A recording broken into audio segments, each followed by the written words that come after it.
Hello everyone, welcome back to my YouTube channel. दोस्तों, आज की इस क्लास में मैं आपके लिए लेकर आया हूँ राजस्थान विश्वविद्यालय से संबंधित जितने भी बच्चे हैं जिनके फाइनेंशियल अकाउंटिंग के विषय एमडीसी के रूप में है, तो उनके लिए ये क्लास बहुत इंपॉर्टेंट होने वाली है। क्योंकि इस क्लास में मैं आपके लिए लेकर आया हूँ इंपॉर्टेंट क्वेश्चन विद आंसर। तो आप वीडियो को लास्ट तक देखना और वीडियो को बिना स्किप किए लास्ट तक देखना ताकि आपका पेपर अच्छे से क्लियर हो जाए। तो चलिए शुरू करते हैं एक एक पॉइंट बाई पॉइंट। सबसे पहले हम बात करें इंपॉर्टेंट जो क्वेश्चनों की सीरीज है उसमें यूनिट बाय यूनिट जो शॉर्ट क्वेश्चन है यानी कि वेरी शॉर्ट क्वेश्चन, उनके लिए हम बात करते हैं। तो सबसे पहला क्वेश्चन आता है एडजस्टमेंट एंट्रीज क्या होती है, यानी कि यहाँ पर आपको कॉमर्स से संबंधित ई कॉमर्स से संबंधित क्वेश्चन देखने को मिलेंगे। तो यहाँ पर एडजस्टमेंट एंट्री क्या होती है, तो ये आपको प्रदर्शित करना है वर्ष के अंत में खातों को सही करने हेतु की गई प्रविष्टियाँ, यानी कि हम जो अकाउंटिंग तैयार करते हैं और उसमें कुछ कमियां रह जाती है तो एक वर्ष के समाप्त में या अंतिम वर्ष के अंतिम दिनों में हम क्या करते हैं, उन त्रुटियों को सुधारते हैं कि क्या क्या कमियां रह गई। तो उन त्रुटियों को सुधारने की जो प्रक्रिया है उसको क्या कहा जाता है, एडजस्टमेंट एंट्रीज कहा जाता है, यानी कि लास्ट में एडजस्ट करने की जो प्रक्रिया होती है एडजस्टमेंट एंट्रीज कहलाती है। सेकेंड हम बात करें ट्रेडिंग अकाउंट का उद्देश्य क्या है। एक अकाउंट होता है ट्रेडिंग अकाउंट, तो इसका उद्देश्य क्या है, तो इसका मुख्य उद्देश्य है सकल लाभ यानी कि ग्रॉस प्रॉफिट निकालना, यानी कि सकल लाभ प्राप्त करना ही इसका मुख्य उद्देश्य माना गया। नेक्स्ट हम बात करें ग्रॉस प्रॉफिट क्या है, तो बिक्री माइनस क्रय लागत, यानी कि जो हम वस्तु को बेचते हैं और साथ ही साथ उसमें क्रय लागत आती है, यानी कि खरीदने की जो लागत है या उस उत्पाद को बनाने की जो लागत है उसको इसमें शामिल किया गया है। मान लीजिए कोई वस्तु है उसको हमने 100 रुपये में बेचा है और उसको बनाने में या क्रय करने में हमें लगभग 80 रुपये का खर्चा आया है, तो हमारे पास ग्रॉस प्रॉफिट क्या हो जाएगा, 100 माइनस 80 बराबर 20 रुपीज़ हमारा ग्रॉस प्रॉफिट हो जाएगा। नेक्स्ट हम बात करें नेट प्रॉफिट कैसे निकाला जाता है, तो नेट प्रॉफिट ज्ञात करने के लिए सकल लाभ माइनस सभी खर्च, यानी कि जो लास्ट में हमारे पास मान लीजिए कोई वस्तु है उसको हमने 150 रुपीज़ में सेल आउट कर दी और उसमें बनाने में जो लागत आई है, ठीक है, वो है 110 रुपीज़। तो हमारे पास 150 माइनस 110 हम जब घटाते हैं तो हमारे पास जो नेट प्रॉफिट निकलता है वो आता है 40 रुपये का, 40 रुपीज़ का हमें क्या होता है, नेट प्रॉफिट होता है। नेक्स्ट हम बात करें बैलेंस शीट क्या दर्शाती है, तो व्यवसाय की वित्तीय स्थिति को बैलेंस शीट, यानी कि कोई भी व्यवसाय होता है या उद्योग होता है उसकी एक बैलेंस शीट तैयार की जाती है कि कितना प्रॉफिट चल रहा है, कितना लॉस चल रहा है, और साथ ही साथ यानी कि इनकमिंग कितनी है हमारे पास, जो हम कोई भी वस्तु खरीद रहे हैं उसकी लागत कितनी है और हम बेच रहे हैं उसकी लागत कितनी है, तो उसकी एक शीट तैयार की जाती है कितना लाभ चल रहा है और कितना नुकसान चल रहा है। नेक्स्ट हम बात करें आउटस्टैंडिंग एक्सपेंस क्या है, तो जो खर्च बाकी है, यानी कि ऐसे हम एक उदाहरण से समझते हैं। मान लीजिए हमारी कोई संस्था है उसमें हमने बहुत सारी मशीनरी लगा दी लेकिन कुछ खर्चे अभी बाकी है, जैसे मशीनों को ठंडा रखने के लिए कूलर या एसी का इस्तेमाल किया जाता है, तो वो खर्चे इसमें यानी कि जो संभावित खर्चे हैं जो कंपल्सरी है आने वाले समय में हमें खर्च करने होते हैं उनको इसमें शामिल किया जाता है। नेक्स्ट है प्रीपेड एक्सप्रेस क्या है, तो प्रीपेड एक्सप्रेस पहले से चुकाया गया खर्च है, यानी कि हम किसी भी संस्था को या फर्म को शुरू करते हैं तो उसमें जो खर्चा आता है जो हम पहले पे कर चुके हैं या पेड कर चुके हैं उसको इसमें शामिल किया जाता है, प्रीपेड यानी कि पहले दिया जा चुका है। नेक्स्ट हम बात करें डिप्रिसिएशन क्या है, तो डिप्रिसिएशन क्या है, संपत्ति का मूल्य कम होना। संपत्ति होती है अपनी कोई भी संपत्ति है, मान लीजिए हमने कोई वस्तु 1 लाख रुपए में खरीदी और उसका मूल्य फिर गिरकर 90,000 रुपये हो जाता है, तो ये क्या कहलाएगी, कौन सी हानि कहलाएगी, डिप्रिसिएशन हानि कहलाएगी या लॉस कहलाएगा। नेक्स्ट हम बात करें बैड डेब्ट्स क्या है, तो बैड डेब्ट्स क्या है, जो राशि वसूल नहीं हो सकती, यानी कि ऐसी राशि जिसको हम वसूल नहीं कर सकते, वापस प्राप्त नहीं कर सकते। जैसे मान लीजिए आप कहीं रेंट का रूम लेकर रहते हो या रेंट पर मकान लेकर रहते हो, तो उस रेंट जो आपने जमा किया उसको आप वापस वसूल नहीं कर सकते, या फिर आपने फैक्ट्री स्थापित की और उसका जो रेंट आप दे रहे हो उसको वापस आप वसूल नहीं कर सकते, तो उस राशि को हम इसमें शामिल कर सकते हैं। नेक्स्ट है क्लोजिंग स्टॉक क्या है। तो क्लोजिंग स्टॉक क्या है, वर्ष के अंत का स्टॉक, यानी कि वर्ष जब खत्म होता है। अब आपको यहाँ पे कमेंट करके बताना है कि एक वित्तीय वर्ष की शुरुआत कब होती है और एक वित्तीय वर्ष की अंत कब होता है, यानी कि जो वित्तीय वर्ष होता है उसका अंत कब होता है, डेट आपको मेंशन करनी है। नेक्स्ट हम बात करें डिपार्टमेंटल अकाउंटिंग क्या है। तो डिपार्टमेंटल अकाउंटिंग के बारे में आपको बताना है विभाग अनुसार लेखांकन, यानी कि कोई भी विभाग होता है जैसे कि सांख्यिकी विभाग है या फिर कोई और विभाग है, उसका जो लेखांकन होता है उसको इसमें शामिल किया गया है। नेक्स्ट हम बात करें डिपार्टमेंटल अकाउंटिंग का उद्देश्य क्या है। तो इसका उद्देश्य है प्रत्येक विभाग का लाभ जानना। गवर्नमेंट होती है उसमें अलग अलग डिपार्टमेंट्स होते हैं, तो गवर्नमेंट क्या करती है अलग अलग डिपार्टमेंट्स का प्रॉफिट जानने के लिए अलग अलग अकाउंट से चेक करते हैं। जैसे रेलवे डिपार्टमेंट है, मेडिकल डिपार्टमेंट है, एजुकेशन डिपार्टमेंट है, ऐसे ही फाइनेंशियल डिपार्टमेंट है और माइनिंग डिपार्टमेंट है। तो बहुत सारे डिपार्टमेंट्स है, तो उनकी अलग अलग सीट देख के फिर क्या किया जाता है, उनका आंकलन किया जाता है। नेक्स्ट हम बात करें कॉमन एक्सपेंस क्या है। तो कॉमन एक्सपेंस यानी कि नाम से स्पष्ट हो रहा है, कॉमन का मतलब जो संयुक्त हो, ठीक है। तो इसमें साझा खर्च यानी कि जो संयुक्त रूप से खर्च होता है, हम कोई भी शीट तैयार करते हैं, बैलेंस शीट तैयार करते हैं, तो उसमें संयुक्त खर्चे सारे खर्चों को हम ऐड करके फिर एक शीट तैयार करते हैं। नेक्स्ट है एलोकेशन क्या है। तो एलोकेशन खर्च बांटना, यानी कि अलग अलग भागों में अलग अलग विभागों में जो खर्च होते हैं उनको विभाजित करना। नेक्स्ट हम बात करें, नेक्स्ट हमारा क्वेश्चन है अपॉर्चनमेंट क्या है। तो यहाँ पे अनुपात में वितरण, यानी कि कोई भी लाभ होता है या कोई भी हानि होती है तो उसे अलग अलग परसेंटेज में डिवाइड किया जाता है, तो उसको इसमें शामिल किया जाता है। नेक्स्ट हम बात करें, नेक्स्ट क्वेश्चन है हमारा इंटर डिपार्टमेंटल ट्रांसफर क्या है। इंपॉर्टेंट क्वेश्चन है, इंटर डिपार्टमेंटल ट्रांसफर क्या होता है। तो विभागों के बीच माल का स्थानांतरण, अलग अलग जो विभाग होते हैं उनके बीच जो कच्चा माल होता है, उत्पाद होता है, या फिर हम यूँ कह सकते हैं कि कोई भी संस्था या फिर फर्म हम स्थापित करते हैं और उसमें किसी भी वस्तु का उत्पाद करते हैं, तो उसमें जो काम में आने वाला जो माल है, मटेरियल है, रॉ मटेरियल भी बोल सकते हैं हम उसको, उसे स्थानांतरण यानी कि एक स्थान से दूसरे स्थान पर पहुंचाना। नेक्स्ट हम बात करें डिपार्टमेंटल P&L क्या है। इंपॉर्टेंट है, विभाग का profit and loss, P profit and यानी और L का मतलब लॉस। तो किसी भी विभाग का, किसी भी डिपार्टमेंट का प्रॉफिट और जो लॉस होता है उसे डिपार्टमेंटल P&L के नाम से जाना जाता है। नेक्स्ट हम बात करें जनरल P&L क्या है। तो पूरे व्यवसाय का लाभ, प्रॉफिट और लॉस दोनों इसमें शामिल किए गए हैं। नेक्स्ट हम बात करें बेसिक ऑफ एलोकेशन क्या है। तो यहाँ पर खर्च बांटने का आधार, कि किस आधार पर हम किस संस्था में या किस फर्म में कितना प्रॉफिट या जो खर्चे हैं उनको हम डिवाइड करें।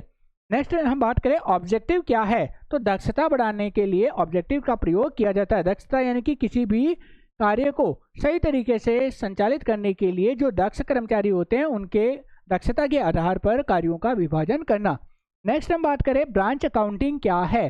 तो ब्रांच अकाउंटिंग क्या होती है, शाखाओं का लेखा जोखा। अलग अलग जो डिपार्टमेंटल्स होते हैं, जैसे कि हम बात करें एक स्कूल का ही उदाहरण लेते हैं, आपका कॉलेज है, कॉलेज का उदाहरण लेते हैं, तो इसमें अलग अलग विभाग होते हैं, जैसे कला विभाग, साइंस विभाग, कॉमर्स विभाग, अलग अलग डिपार्टमेंट है। और उसमें भी फिर आप जैसे पीजी लेवल पे जाते हो तो उसमें भी अलग अलग डिपार्टमेंटल हो जाते हैं। जैसे कि मैं बात करूँ भूगोल विभाग हो गया, फिर इसके अलावा अकाउंट विभाग हो गया है ना कॉमर्स का, इसके अलावा इकोनॉमिक्स विभाग हो गया, इकोनॉमिक्स डिपार्टमेंटल हो गया, तो अलग अलग विभाग हो गए, तो उनके आधार पर डिवाइडेशन करना। डेबिट सिस्टम क्या है। तो देनदारी आधारित प्रणाली, देनदार आधारित प्रणाली, डेबिट का मतलब क्या होता है, जमा करना। नेक्स्ट हम बात करें स्टॉक सिस्टम क्या है। तो स्टॉक आधारित प्रणाली को स्टॉक सिस्टम के नाम से जाना जाता है। नेक्स्ट हम बात करें डिपार्टमेंट इंडिपेंडेंट ब्रांच क्या है। तो इंडिपेंडेंट यानी कि जो स्वतंत्र शाखा है जिस पर किसी और शाखा का नियंत्रण नहीं होता, जो तो अपने आप में क्या होती है, 100% फ्रीडम होती है, स्वतंत्र होती है, इंडिपेंडेंट होती है। नेक्स्ट हम बात करें होलसेल ब्रांच क्या है। आपने देखा होगा होलसेल रेट वाला, है ना। तो होलसेल क्या होता है, थोक विक्रेता होते हैं, एक साथ बड़ी मात्रा में वस्तुओं को प्रदान करने वाला या बेचने वाला। नेक्स्ट हम बात करें ब्रांच का उद्देश्य क्या है। तो ब्रांच का उद्देश्य क्या होता है, विस्तार करना, किसी भी संस्था का या किसी भी फर्म का विस्तार करना क्या है, ब्रांच का उद्देश्य है। नेक्स्ट हम बात करें फाइनल अकाउंट सिस्टम क्या है। पूर्ण खाता प्रणाली को ही फाइनल अकाउंट सिस्टम के नाम से जाना जाता है। फाइनल का मतलब अंतिम, और अकाउंट यानी कि लेखा जोखा, और सिस्टम का मतलब होता है प्रणाली। नेक्स्ट हम बात करें branch versus department. Branch versus department क्या है या इनमें अंतर क्या है। एक अलग इकाई है, ब्रांच यानी कि अलग इकाई, और डिपार्टमेंट का मतलब होता है एक ही इकाई, ठीक है। नेक्स्ट है स्टॉक लाभ को स्टॉक लाभ का समायोजन। लोडिंग क्या है, तो अतिरिक्त जो मूल्य होता है यानी कि अन्य खर्चे बोल सकते हैं, अन्य बेनिफिट्स बोल सकते हैं, वो इसमें शामिल किया गया है। नेक्स्ट हम बात करें इंश्योरेंस क्लेम क्या है। इंश्योरेंस क्लेम क्या होता है। अब आपको पता होगा कि आप अपनी बाइक का या 4 व्हीलर का इंश्योरेंस करवाते हो, और आप खुद का भी इंश्योरेंस करवाते हो। अगर आपने खुद का इंश्योरेंस करवा रखा है तो प्लीज़ एक बार प्यारा सा कमेंट करके बता दीजिए आपने कौन सा इंश्योरेंस करवा रखा है, ठीक है।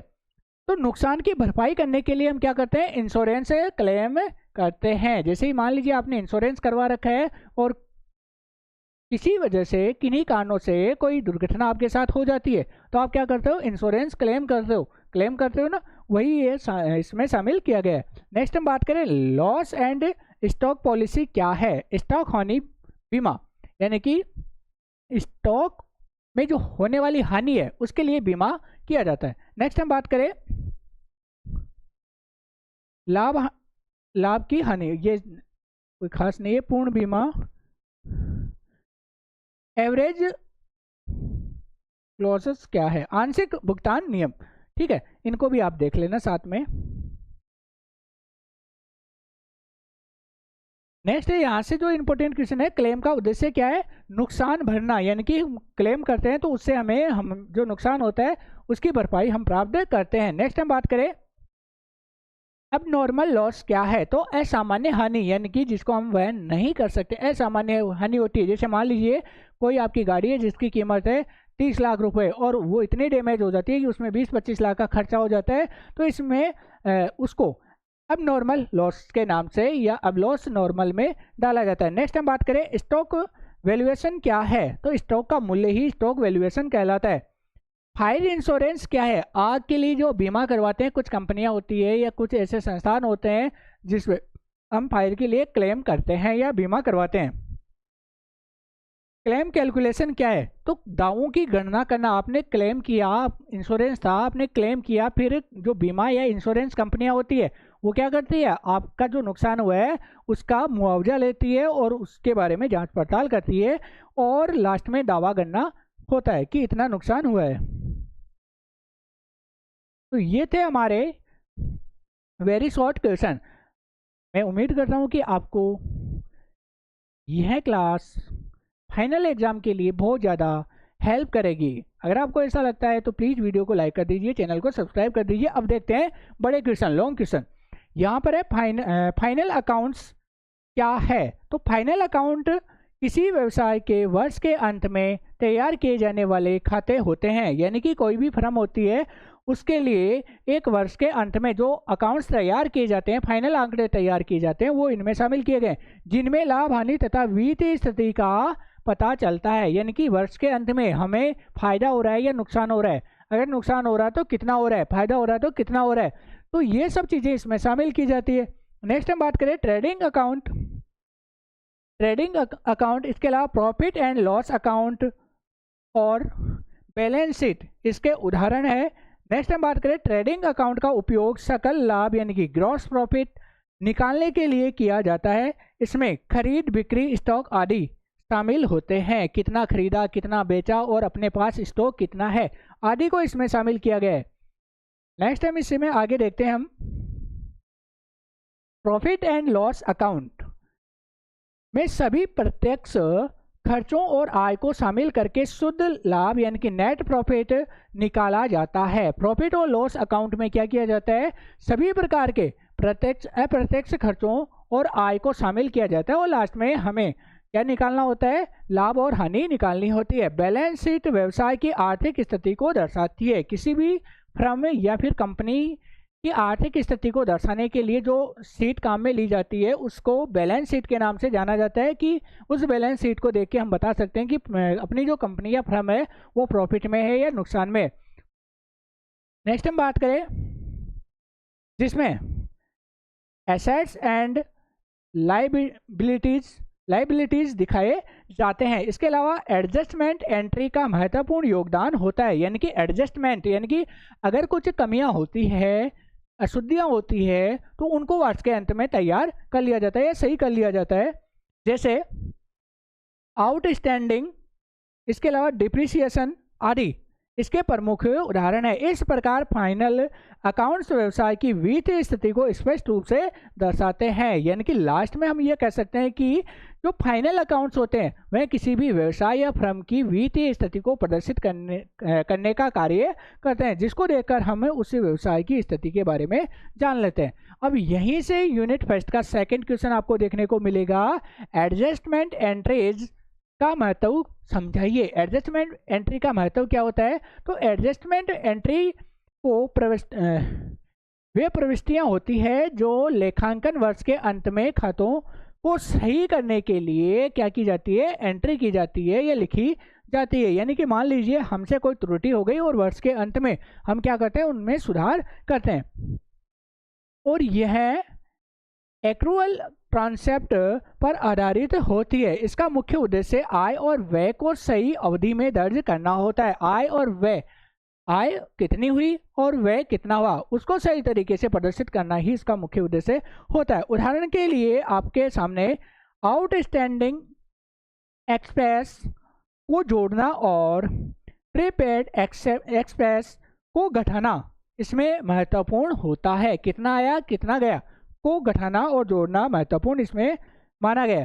नेक्स्ट हम बात करें, डिप्रिसिएशन द्वारा संपत्ति के मूल्य में कमी दिखाई जाती है।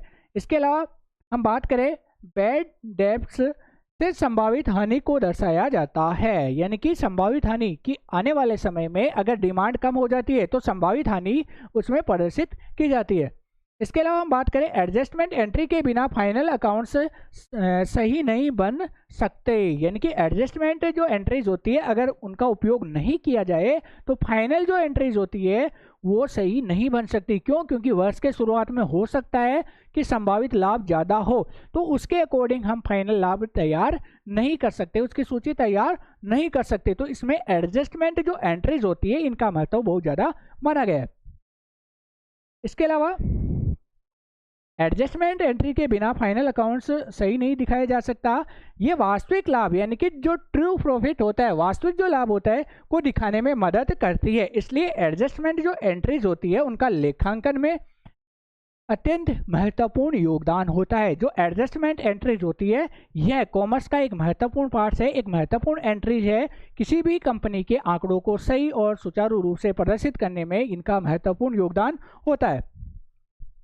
नेक्स्ट हम बात करें, यूनिट सेकंड से जो इंपॉर्टेंट क्वेश्चन बनते हैं उनमें है डिपार्टमेंटल अकाउंटिंग का अर्थ एवं उद्देश्य, मीनिंग एंड पर्पज। क्या है इसका डिपार्टमेंटल अकाउंट का? तो देखिए, डिपार्टमेंटल अकाउंट एक ऐसी प्रणाली है, कैसी प्रणाली है जिसमें एक ही व्यवसाय के विभिन्न विभागों के अलग अलग खाते बनाए जाते हैं। एक ही डिपार्टमेंट है, यानी ये यूँ कह सकते हैं एक विभाग है या व्यवसाय है, उसके अलग अलग जो डिपार्टमेंट्स होते हैं उनके अलग अलग अकाउंट्स बनाए जाते हैं। आपने देखा होगा आपके महाविद्यालय में अलग अलग डिपार्टमेंट्स होते हैं, जैसे लेखा विभाग होता है, परीक्षा विभाग अलग होता है, लैब के लिए अलग होता है, पुस्तकालय के लिए अलग अलग होता है। तो इन सभी के लिए अलग अलग अकाउंट्स तैयार किए जाते हैं। इनका उद्देश्य प्रत्येक विभाग के लाभ और हानि को अलग अलग जानना होता है। मान लीजिए आपके महाविद्यालय में या किसी कंपनी में, फर्म में अलग अलग विभाग है और उनका एक साथ हम रिकॉर्ड तैयार करते हैं तो उससे पता नहीं चलता कि कौन से विभाग में हानि ज़्यादा हो रही है या हानि हो रही है, किस में लाभ हो रहा है, कितना हो रहा है, ये पता नहीं चलता। तो इसके लिए या इस समस्या से बचने के लिए अलग अलग अकाउंट्स तैयार किए जाते हैं ताकि हम अलग अलग विभाग की जानकारी ले सकें। नेक्स्ट हम बात करें, इससे यह पता चलता है कि कौन सा विभाग अधिक लाभकारी है और कौन सा कमजोर है। इससे प्रबंधन यानी कि मैनेजमेंट बेहतर निर्णय ले सकता है। जो मैनेजमेंट होता है वो अच्छा निर्णय ले सकता है। मान लीजिए किसी एक विभाग में कोई कमी है तो उन कमियों को समझना, उनको दूर करना और उसको फिर से वापस से प्रॉफिट लाइक बनाना। इसके अलावा हम बात करें कॉमन एक्सपेंस जैसे किराया, बिजली आदि को उचित आधार यानी कि बेसिक आधार पर बांटा जाता है। इस प्रणाली से व्यवसाय की कार्य क्षमता बढ़ती है और नियंत्रण आसान होता है। यानी कि इस प्रकार की प्रणाली अपनाने से कोई भी व्यवसाय होता है वो बेहतर होता है, उसमें सुधार होता है और उसकी जो उस पर नियंत्रण करने की जो क्षमता है वह आसान होती है, बेहतर होती है। अब बात करें हम नेक्स्ट क्वेश्चन यूनिट सेकंड का, कॉमन एक्सप्रेशन का एलोकेशन समझाइए। देखिए इसमें कॉमन एक्सपेंस वे खर्च होते हैं जो एक से अधिक विभागों से संबंधित होते हैं, दो या दो से अधिक विभागों से रिलेटेड होते हैं। एलोकेशन या फिर अपॉर्चमेंट के माध्यम से बांटा जाता है। उदाहरण के लिए किराया क्षेत्रफल के आधार पर, मान लीजिए किसी फर्म का किराया 1 लाख है और उसका क्षेत्रफल है 1000 वर्ग मीटर और एक डिपार्टमेंट के पास 100 वर्ग मीटर है तो उसको किराया उसके हिस्से के हिसाब से ही प्रतिशत के आधार पर उसको डिवाइड करके दिया जाएगा। वेतन कर्मचारियों की संख्या के आधार पर बांटा जाता है। नेक्स्ट हम बात करें सही एलोकेशन से प्रत्येक विभाग का सही लाभ पता चल जाता है। नेक्स्ट हम बात करें यूनिट 3 से ब्रांच अकाउंटिंग के विभाग और तरीके लिखिए। ब्रांच अकाउंटिंग शाखाओं के लेखांकन की प्रणाली है जिसके प्रमुख तरीके इस प्रकार है। पहला है डेप्टर सिस्टम, इसमें केवल देनदारों का लेखा रखा जाता है, देनदार जो देने वाले होते हैं। नेक्स्ट हम बात करें स्टॉक एंड बेल्डर सिस्टम, इसमें स्टॉक और देनदार दोनों का हिसाब होता है, स्टॉक और देनदार दोनों का हिसाब इसमें रखा जाता है। और फाइनल अकाउंट सिस्टम, इसमें शाखा का पूरा खाता तैयार होता है। नेक्स्ट हम देखें इन तरीकों से शाखा की लाभ हानि और स्थिति का सही आंकलन किया जा सकता है। नेक्स्ट क्वेश्चन है ब्रांच और डिपार्टमेंटल अकाउंटिंग में अंतर लिखिए। तो यहाँ पर ब्रांच अकाउंटिंग अलग अलग स्थानों की शाखाओं के लिए होती है जबकि डिपार्टमेंटल अकाउंटिंग एक ही स्थान के विभागों के लिए स्थापित की जाती है। सेकंड अंतर देखिए इसमें डिफरेंट, तो ब्रांच स्वतंत्र इकाई होती है, ब्रांच क्या होती है, एक स्वतंत्र इकाई होती है, जबकि डिपार्टमेंट एक ही व्यवसाय का भाग होता है। डिपार्टमेंट क्या होता है, एक ही व्यवसाय का हिस्सा माना जाता है। दोनों का उद्देश्य लाभ का विश्लेषण करना, लेकिन क्षेत्र अलग अलग होता है। दोनों का उद्देश्य क्या होता है, लाभ का विश्लेषण करना, लेकिन यहाँ पर क्षेत्र दोनों के अलग अलग होते हैं। यहाँ पर हम यूनिट 4 की बात करें, अंतिम यूनिट है। अगर अभी तक आपने वीडियो को लाइक नहीं किया तो प्लीज़ वीडियो को लाइक कर दीजिए, चैनल को सब्सक्राइब कर दीजिए। मैं इतनी विपरीत परिस्थितियों में भी आपके लिए क्लास लेकर आया हूँ। आपकी डिमांड और आपकी जो रिक्वायरमेंट है, मुझे पता है कि आपको बहुत ज़्यादा ज़रूरत है मेरी इस समय, लेकिन मैं भी थोड़ा परेशान हूँ। तो प्लीज़ आप वीडियो को लाइक ज़रूर कर देना और एक प्यारा सा कमेंट ज़रूर कर देना, और हो सके तो थैंक्स का ऑप्शन ज़रूर, और गिफ्ट का ऑप्शन भी है तो आप कोई गिफ्ट भी हमें सेंड कर सकते हो। नेक्स्ट हम बात करें इंश्योरेंस क्लेम का अर्थ और प्रक्रिया को समझाइए। तो यहाँ पर इंश्योरेंस क्लेम वह राशि है जो बीमा कंपनी द्वारा नुकसान होने पर दी जाती है। इंश्योरेंस क्लेम क्या होता है, जो बीमा कंपनियां होती है वो हमें नुकसान होने पर एक क्लेम होता है, दावा होता है, और दावे की जो पेशकश होती है, मौका मुआवजा किया जाता है, तो उसके बाद में हमें कुछ राशि प्रदान की जाती है बीमा कंपनी के द्वारा। वही क्या कहलाती है क्या कहलाती है, अरे बोलो तो सही, इंश्योरेंस क्लेम कहलाता है। क्लेम की प्रक्रिया में सबसे पहले नुकसान का आंकलन किया जाता है कि कितना नुकसान हुआ है, फिर आवश्यक दस्तावेज जमा किए जाते हैं, आवश्यक दस्तावेज यानी कि डॉक्यूमेंट्स वगैरह जमा करवाए जाते हैं। नेक्स्ट हम बात करें loss and profit policy, stock हानि को कवर करती है। इसके अलावा एवरेज क्लॉज के अनुसार यदि बीमा कम है तो भुगतान भी कम होगा, बीमा कम है तो भुगतान भी कम होगा। इस प्रक्रिया से व्यवसाय को नुकसान से बचाया जा सकता है, व्यवसाय को हानि में या लॉस में जाने से बचाया जा सकता है। और लास्ट क्वेश्चन है लॉस ऑफ स्टॉक की गणना कैसे की जाती है। तो लॉस ऑफ स्टॉक की गणना के लिए पिछले वर्षों के ग्रॉस प्रॉफिट रेट का उपयोग किया जाता है। जो पिछले वित्त वर्ष होते हैं उनका ग्रॉस प्रॉफिट रेट होता है, उसका आंकलन किया जाता है। पहले अनुमानित स्टॉक निकाला जाता है कि अनुमान लगाया जाता है कि इतना स्टॉक होगा। फिर व्यावसायिक स्टॉक घटाया जाता है कि अपने पास कितना स्टॉक है उसको घटा दिया जाता है। इसके अलावा एबनॉर्मल लॉस को अलग किया जाता है। लास्ट में जो हमारे पास लॉस बचता है वो अलग कर लिया जाता है।